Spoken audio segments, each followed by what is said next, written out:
चतुर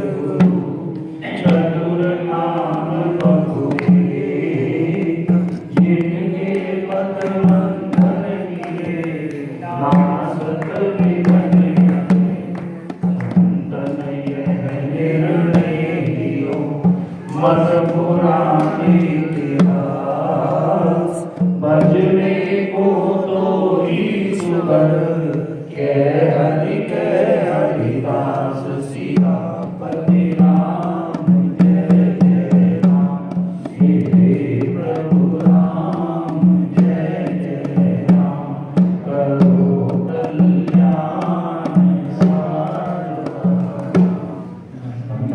तुलसी के चरण जिनकी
लंका कांड के अंतर्गत अभी तक आपने प्रश्न सुना।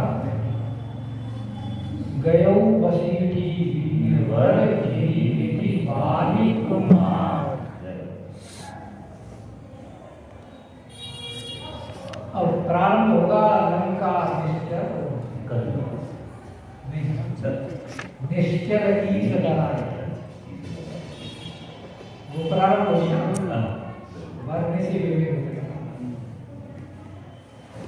लेकिन वो लड़ाई होने से पहले उनको समझाने के लिए उनकी पत्नी चौथी बार प्रयास की, 3 बार पहले प्रयास कर चुकी है, लेकिन सफलता हाथ नहीं लगी।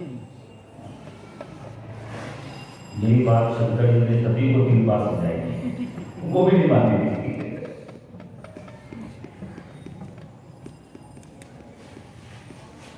अंगद जी भगवान के राम के चरणों में पहुंच गए हैं और जाकर के चरण पकड़ लिए हैं, क्योंकि प्रसन्नता अंगद जी को इस बात की है कि चरणों के प्रताप से मेरे चरण लंका में कोई हिला नहीं सकता, इसलिए अब मैं इन चरणों को कभी नहीं छोड़ूंगा।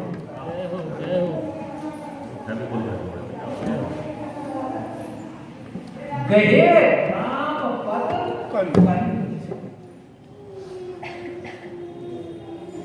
और ये संकेत हम सबके लिए है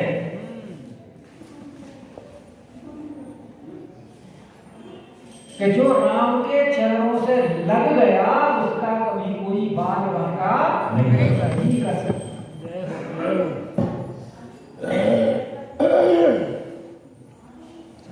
गीता में भी भगवान ने यही बात कही, देवी वेशा गुणमयी मम माया दुरत्यया, जो मेरी त्रिगुणात्मयी माया है, सतोगुणी रजोगुणी तमोगुणी, सारा संसार उन्हीं गुणों से प्रभावित होकर के सारे कार्य करता है। तो भगवान कहते हैं मेरी माया दुरत्या है, इसे कोई जीत नहीं सकता।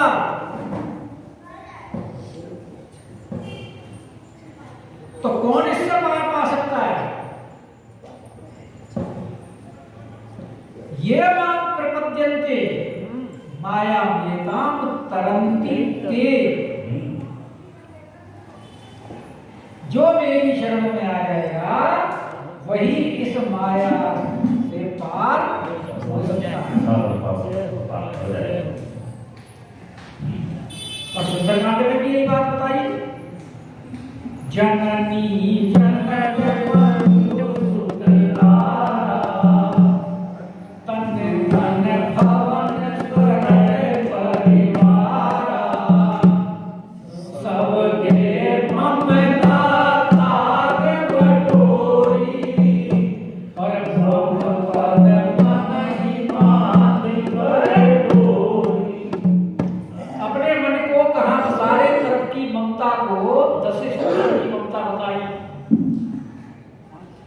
और तकरीबन ममता जीव की इन्हीं 10 स्थानों में रहती है।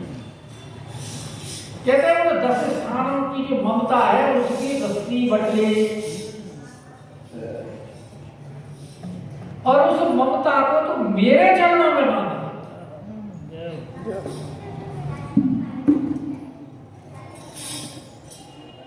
तो अंगद जी ने यही सूत्र हम सब लोगों को दिया है इसलिए हम करते के बोलक शरीर नयन और गए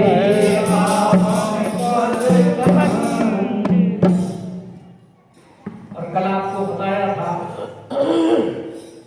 कि यहाँ जब पराभव हो गया उसका तो बहुत दुखी हुआ और इधर संध्या समय भी हो गया तो संध्या समय सभा समाप्त हो जाती है और फिर संध्या वंदन का भी समय हो जाता है। हमारे यहाँ शास्त्रों में त्रिकाल संध्या बताई है। वैसे तो संध्या का मतलब है संधि, रात और दिन की संधि, प्रातः में और सायकाल, दिन और रात्रि की संधि। तो संधि के समय संध्या करनी चाहिए। तो चाहे संध्या का समय समझो या सभा समाप्त के बाद समझो कि सांझ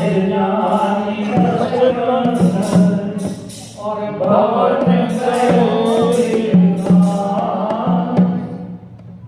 में गया है लेकिन उसकी अवस्था क्या है?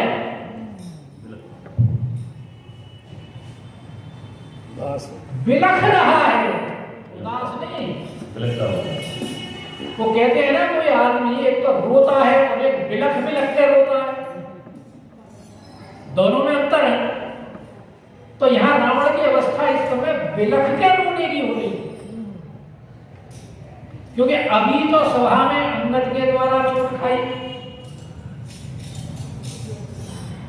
और आगे लक्षण भी अच्छे दिखाई दिए यानी कि तलब के गया इसलिए भवन गए हो रोता करता भवन में पहुंचा और मंदोदरी जी इंतजार कर रही थी। आए तो उनका स्वागत करो।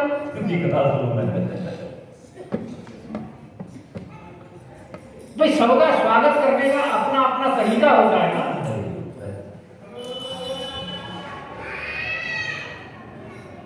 तो मंदोदरी इंतजार में थी। तो मंदोदरी और बहुरी का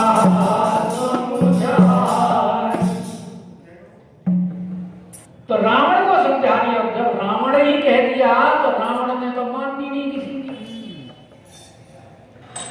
समझाएगी जरूर मंदोदरी लेकिन रावण माने नहीं। फिर भी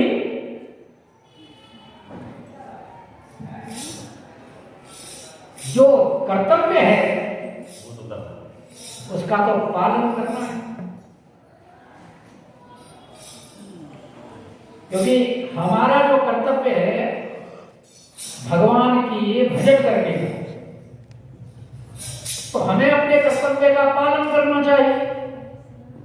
ग्रह कार्य नाना जंजाला, दुनिया भर के जो बखेड़े बीचों में उपस्थित हो जाते हैं, उनके होते हुए भी हमें अपने कर्तव्य कर्म का पालन करना चाहिए।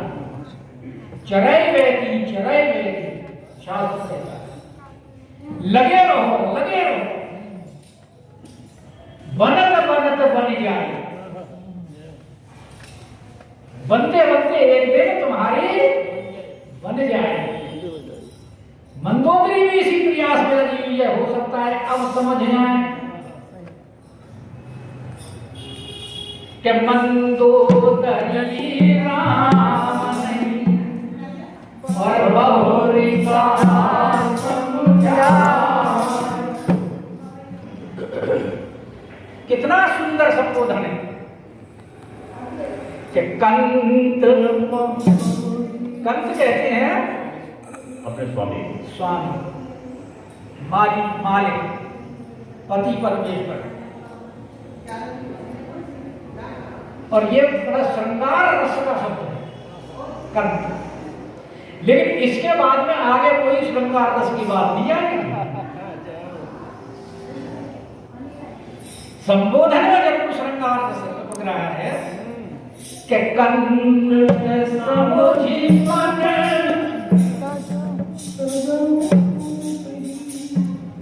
मन में समझो। लेकिन समझने के से पहले एक काम करो, कि तजहु कुमति, जो तुम्हारी कुमति बनी हुई है, कुमति को लिए इस कुमति को त्याग हो।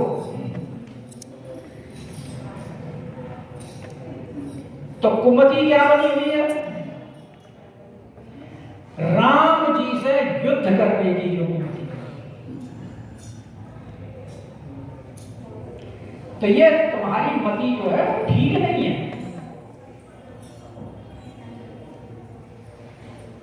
तो विभीषण ने भी यही कहा, तब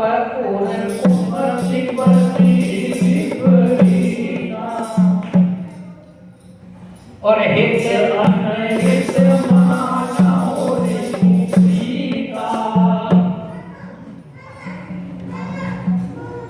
तुम्हारे हृदय में कुमति बसी हुई है,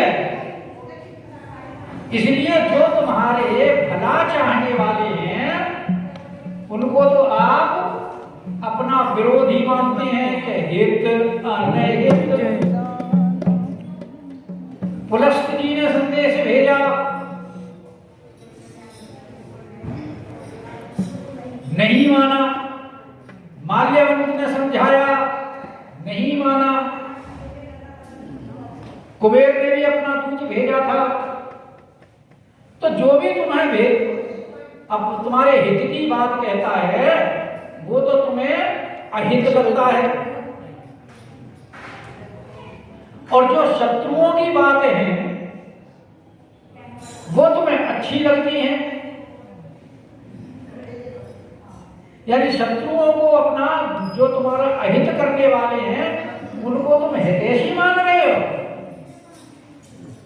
कि काल राति निश्चर कुल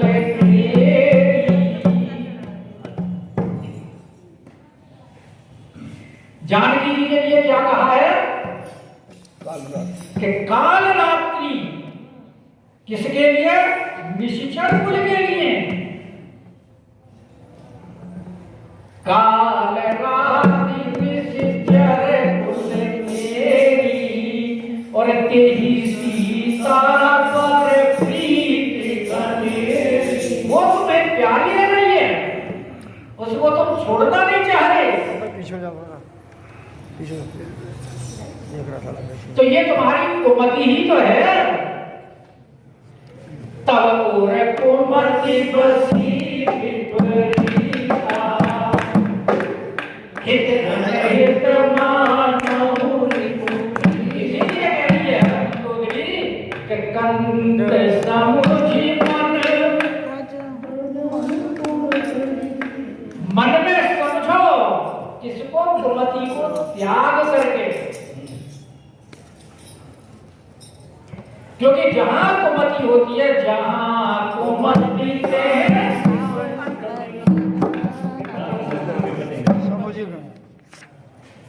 वहां विपत्तियां ही होती हैं। संपत्ति कहां होती है? सुमति के साथ। कुमति के साथ तो विपत्ति ही विपत्ति है। इसलिए सबसे पहले तो तुम अपनी कुमति का त्याग करके और फिर मेरी बात को समझो मन में। क्या कि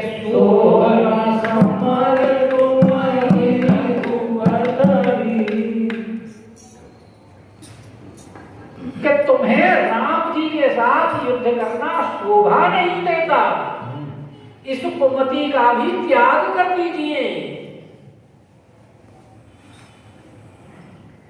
क्योंकि तुम्हारे में और राम में बहुत बड़ा अंतर है। तुम ही रघुपति अंतर के और खल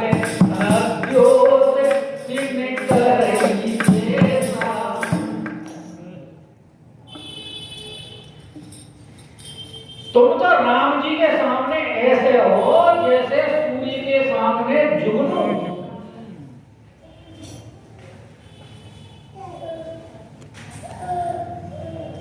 और युद्ध किसके साथ में होता है?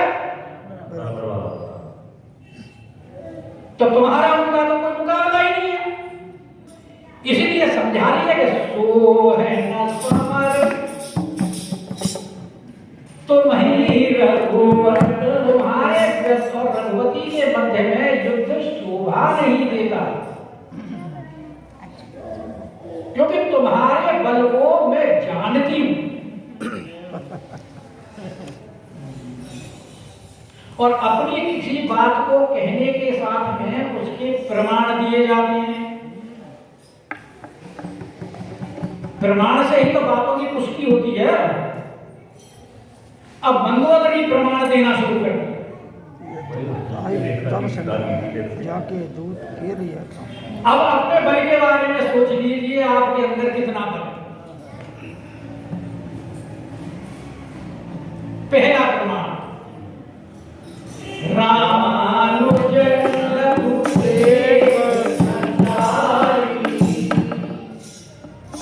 लखनलाल जी ने कुटी के बाहर एक रेखा खींची थी। उसको तुम लाने से जब जानकी जी का अपहरण करने गया था,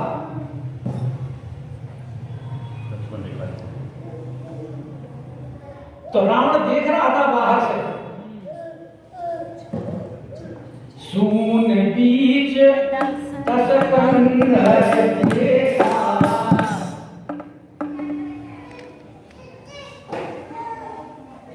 और वो सारी क्रिया देख रहा था कि मरम वचन जब सीता बोला,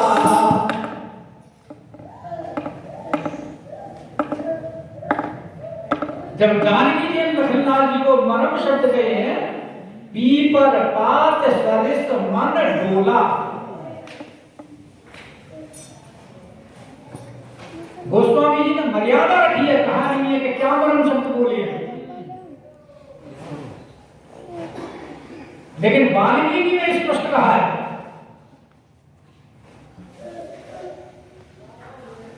जानकी कहती है, मैं समझ गई तुम यहां हमारे साथ क्यों आए।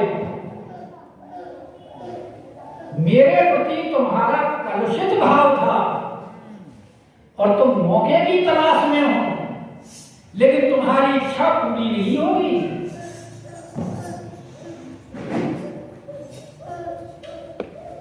गोस्वामी महाराज ने सिर्फ संकेत करके बोल दिया कि मरम वचन जब सीता बोला, पीपर पात सरिस मन डोला।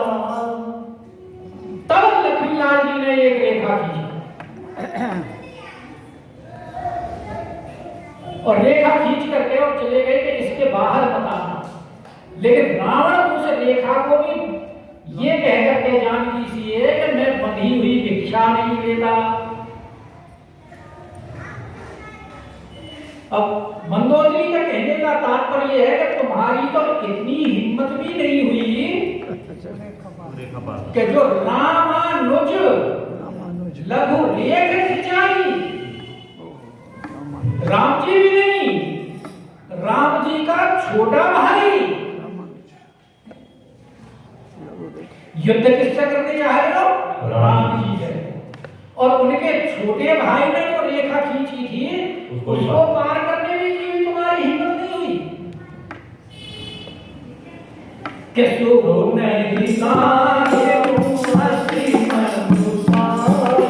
तुम्हारा पौरुष देख लिया, वीरता देख ली, कितनी वीरता है।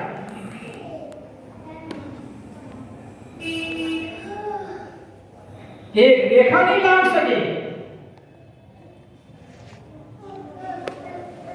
और जिसके छोटे भाई की खींची रेखा नहीं लांघ सके, पिए तो मरता ही उनको आप युद्ध में जीतने की इच्छा करते हैं। राम से कैसे जीत पाएंगे? वो तो राम जी के छोटे भाई थे। और आगे सुन लो दूसरा प्रमाण,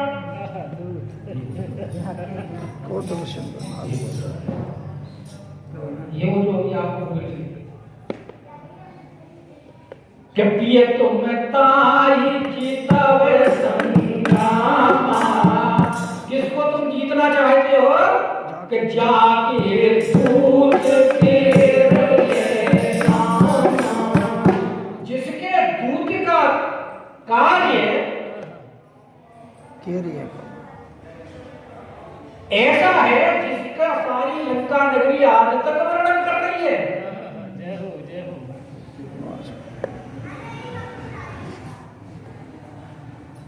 और डरी डरी रहती है। अंगद के आने पर भी उसी का ही भान हुआ, कभी वही तो ना आ गया हो। सपने में नजर आता होगा। और बता रही है कि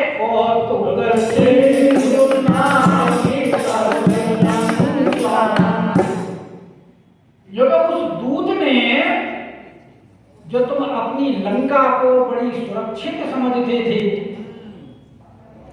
और उस लंका में घुसने से पहले आपने कितनी पहरे बिठा रखे थे। सबसे पहले तो 100 योजन समुद्र ही इतना विशाल कि उसे कोई पार नहीं कर सकता। फिर उस समुद्र के अंदर तुमने सिंहिका बिठा रखी।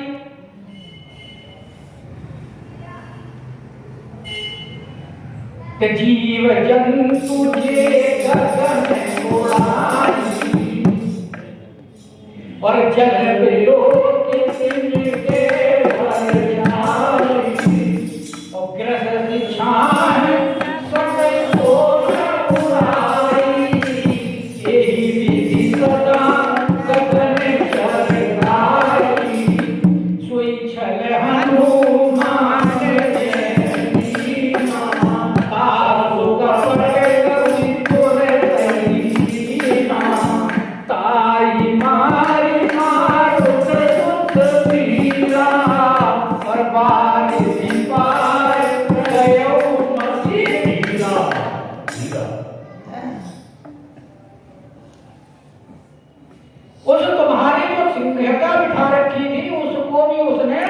कौतुक सिंधु नाही सबलंका, उसको कौतुक में ही मार कर दिया, सिंहिका को भी मार दिया।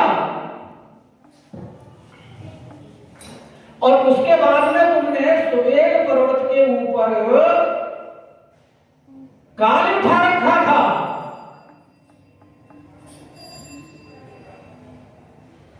उसका भी हनुमान जी को कोई डर नहीं हुआ कि शैल विशाल देखिए गए और तापर थाई चढ़े भय जाए, क्योंकि भय औरों को था, क्योंकि काल का पहरा था से सिंहिका को पार करके आ भी गया तो काल से नहीं बच सकता था, लेकिन हनुमान जी तो भय त्याग करके निडर खड़े हुए।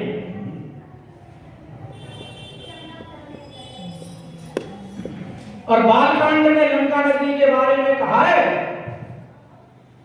कि इस लंका नगरी को दुर्जय और अजय मान करके लंका में यहां इसने निवास किया। इसीलिए मंदोदरी कह रही है कि कौतुक सिंधु नारी तब तेरी लंका, जिसको तू अजय समझ रहा था उसको कौतुक में नाच गया कौन? दूत जाके दूत किए रही है करना और लांग करके फिर ऐसे तेरी लंका में घूम के चला गया जैसे कोई अपने घर में आता जाता हो, घूमता हो, फिरता हो, बातचीत करता हो। भाई जानकी जी से बातचीत करके या नहीं करके कि आए हो कभी के हरि असंक होकर के आया बिना किसी शंका के। रावण के सामने जब हनुमान जी को लेके गए हैं, जिन अहिगन महु गरुड़ असंका, ऐसे ही तो खड़े हैं हनुमान जी, कोई संकेत हुए हैं? जबकि सारे महादेवता प्रकृति विलोक ही सकल सभीता,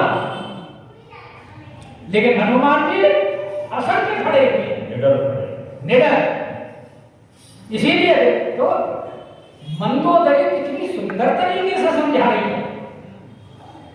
भाई समय का बताना है ना, समय तो समय बताएगा, क्योंकि प्रसंग बड़ा सुंदर है। जब तक आप कर रहे हैं तब तक सुनाओ, नहीं करते पूरा हो पाएगा। क्योंकि हनुमान जी का कहना है आए कपि के हरि और रखवारे हरि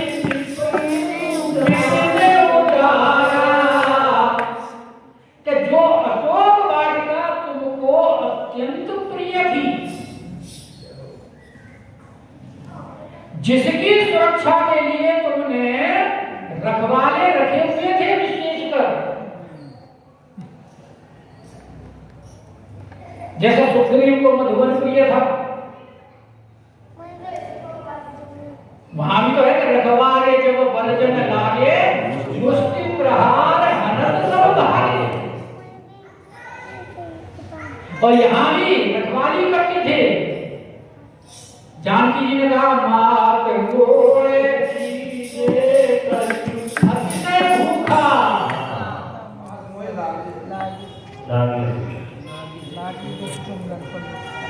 ये वृक्षों के ऊपर बड़े बड़े ताजे मीठे फल लगे हुए हैं, लाग देख सुंदर फल भूखा।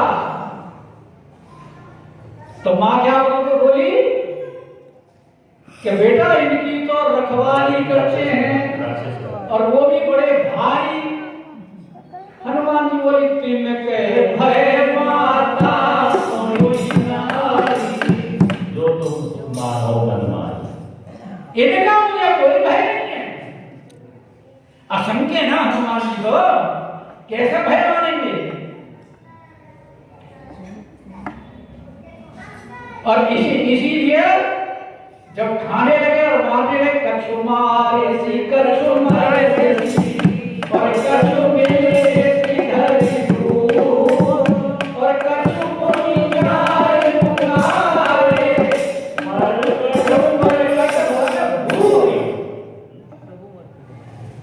कन्नाथ एक आवाज कभी भाई फूल रहा है राक्षसों का, इतने डरे हुए भागे हैं। जब सांस फूला होता है तो बात स्पष्ट नहीं हो पाती है, टूट टूट कर टुकड़ों में कही जाती है। तो वो भी ऐसे ही करें कि नाथ एक आवाज कभी भाई, यानी दो ही अक्षरों का शब्द बोल पा रहे हैं। फिर थोड़ा थोड़ा सा सांस संयत हुआ। फिर 3 बार कहते ही अशोक वाटिका उजारी।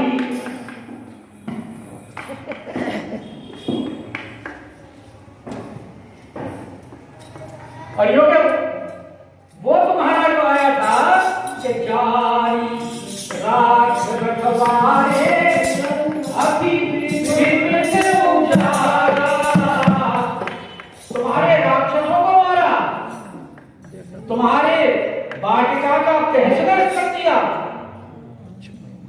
और किसके होते कि देखत को उस समय नहीं था, मर नहीं गया था, चिंता ही था। तेरे देखते देखते इतना काम कर गया।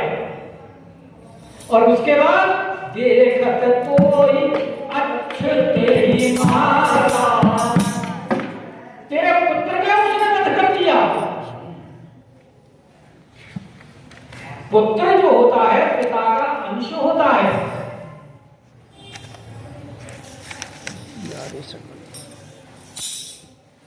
क्योंकि पुत्र जो है पिता को पुण्य नामक नरक से त्राण दिलाता है, इसीलिए उसको पुत्र कहा जाता है। तो जो अगर तू तेरे देखते देखते तेरे पुत्र को मार दिया, उस समय कहां रहा बल कर आ गया तो है कि जारी सकल पुर कीने सिछाया। और जिसके वो तू जलाना चाहता था, रावण ने हनुमान जी की पूंछ जलाना चाहता था।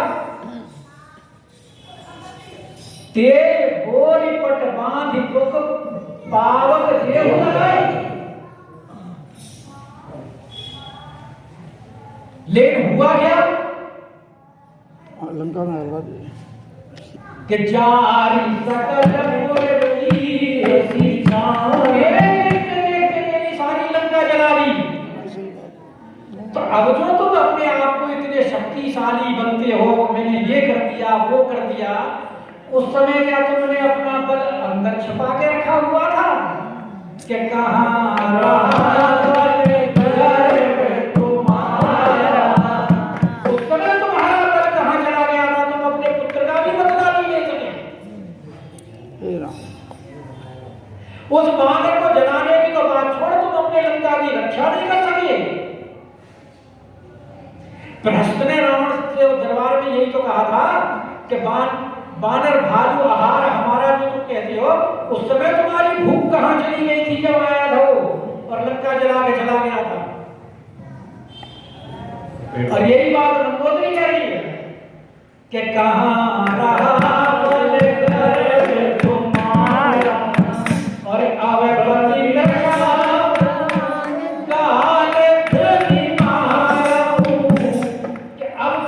यहां बैठ करके उफान तूफान झूठ सच सब बोले जा रहे हैं।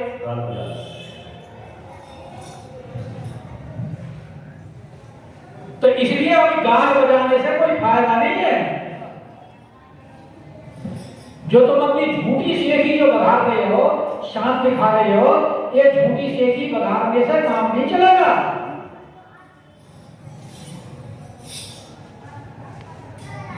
क्योंकि काम तो करने से ही होता है।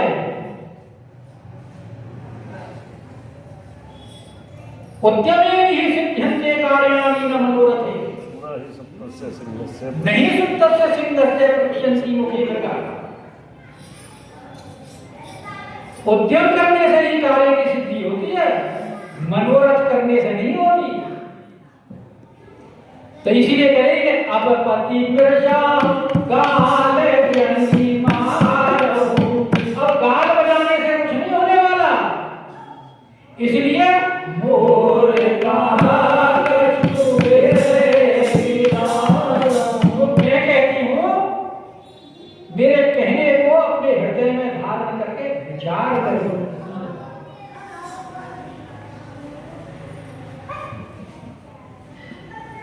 तो विचार क्या करना है कि तुम अभी तक राघवेंद्र सरकार को मनुष्य मान रहे। अंगद से बार बार तो यही बात कही है रावण ने कि तू उस मनुष्य की सेखी मेरे आगे बखान करता है, बार बार तू उसके बल की प्रशंसा करता है। ऐसे मनुष्य तो मेरे राक्षस पता नहीं कितने खा जाते हैं। इसलिए मंदोदरी हाथ जोड़ करके प्रार्थना कर रही है कि पति रघुपति नृपति जन मानहु, हे स्वामी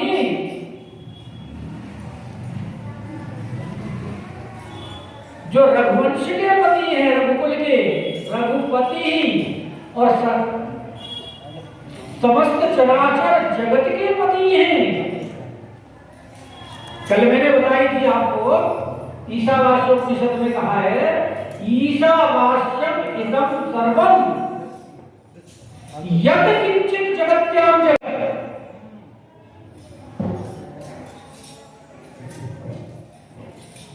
कि ये जितना भी है यत् किंचित जो भी कुछ दिखाई दे रहा है जगत्याम, पृथ्वी और पृथ्वी के ऊपर जितना भी जगत दिखाई दे रहा है, ये सब ईशावास्यम है, ईश्वर का ही रूप है, वही इसमें वास करते हैं। और उनको तो पति रघुपति नृपति जन मानहु, वो राजा नहीं है जो तुम माने बैठे हो कि अगे जगन्नाथ कौन है वो? नाथ अतुबल आगे जगन्नाथ चराचर जगत के स्वामी हैं और उनके बल की भी कोई सीमा नहीं है। उनको आप अतुलनीय बलशील जानिए। अब अतुल बल कैसे है, इसके प्रमाण में जो बात मंदोदरी कहेगी उसका वर्णन कल करेंगे। बोलिए राम राम।